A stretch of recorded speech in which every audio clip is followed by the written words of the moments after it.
talked to some of the medical personnel over the weekend. They knew that they would be busy. One of the big medical tents where they see a lot of people is just below us at the finish line, and that's where Steve Burton and our Dr. Mallika Marshall are now live. Steve? All right, Lisa, thank you very much. Yes, Dr. Mallika Marshall just came from the medical tent. What's going on in there?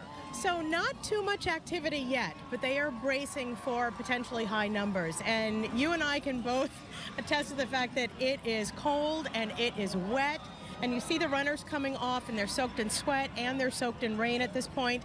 So medical personnel are particularly worried about cold and hypothermia. Okay. So they have extra warming blankets. They have these things called bear huggers to sort of put on people and keep them warm. Those Mylar aluminum sheets that you see almost every runner gets. And for the first time this year, they have, well, I don't know if it's the first time, but difference from last year, they have warm broth.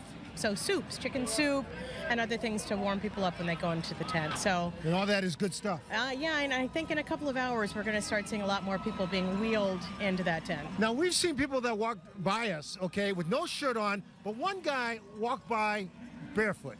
He ran the marathon with no shoes on or socks. I can't say anything about that. I can't.